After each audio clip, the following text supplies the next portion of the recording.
what's going to be with Gaza, the hostages, the Palestinians going forward? There's a lot of speculation as to how everything is going to play out. Check out this clip with the former ambassador to Israel, David Friedman, and his assessment as to what actually the future will bring. And before you do that, before we watch that together, hit that subscribe button over there in the corner. We'd love to stay in touch. Watch this. And for more on this, let's bring in former United States ambassador to Israel, the great David Friedman. It is so great to have you with us, Mr. Ambassador. There's so much at stake here and so many interesting conversations that are now being had. Phases 1, then 2, then possibly 3. Tell us where you feel like we are right now, and are things moving in the right direction? Well, things are moving in the right direction since President Trump took over. I think we're looking at the last days of Hamas, hopefully within the next month or two. Look, we're still in phase 1 of the deal. Phase 1 was the least ambitious. It's an exchange of Palestinian terrorists for Israeli hostages. 50 terrorists get released for every single hostage. It's a high price for Israel to pay, but they're willing to pay that price because of the great culture Israel has of looking out for every one of its citizens. So that's coming to an end. And when we get to phase 2, we're still looking at about 50 hostages left. And in order to release them, there has to be an agreement to end the war. Now, those talks are going to begin. The question is, how are they going to end? I mean, there's no way that Israel or America will tolerate Hamas continuing to be running the Gaza Strip. And if you see these pictures on the screen right now, Hamas doesn't look like it's willing to leave. They're dancing around with full battle regalia. So we're heading to an impasse. And the difference between now and, say, a few months ago is now it's clear to Hamas that the impasse ends with all hell breaking loose. Those are the words of President Trump. Those are now the words of Prime Minister Netanyahu. So what Hamas essentially has is a binary choice.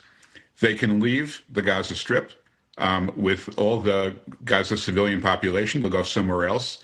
And much to my chagrin, they'll live, but it's okay. They'll live if we get all the 50 hostages out. That's choice 1. Choice 2 for Hamas, they want to dig in. They're all going to die. They're all going to be eradicated. Israel will try to rescue as many hostages as it can, but Hamas will be eradicated, and President Trump's plan will begin to take hold, which is not just a brilliant plan, but the only plan to de-radicalize the Gaza Strip, which no one's been able to do, since 1967. And speaking of, let me get your reaction to what Bibi Netanyahu had to say about this idea of, if not involving the Americans in the reconstruction, redevelopment, and reimagination of Gaza, getting regional partners to also buy in, because it's important for the safety and security, not just of the people, but of the region, broadly speaking. Listen to this. I'll get your reaction on the other side. President Trump and I are working in full cooperation and coordination between us. We have a common strategy, and we can't always share the details of this strategy with the public, including when the gates of hell will be opened, as they surely will if all our hostages are not released until the last one of them. Bibi saying exactly what a lot of people are saying. We'd love to see a new Gaza, but that can't happen if Hamas doesn't do what it needs to do in this circumstance, and that is give those hostages back and get out of the way. In the time that we have left, you'll pardon my skepticism, maybe you share it, in looking at those pictures. Those don't look like fighters, Ambassador, who have any intention of leaving voluntarily or quietly. I don't think they're going to leave voluntarily, but if there's any chance for them to leave voluntarily, it's the pressure from the Prime Minister and the President jointly saying, we're going to kill you all. I mean, that's really what they're saying. And if that doesn't work, then I have no doubt Israel is going to follow through on that threat. They will eradicate Hamas.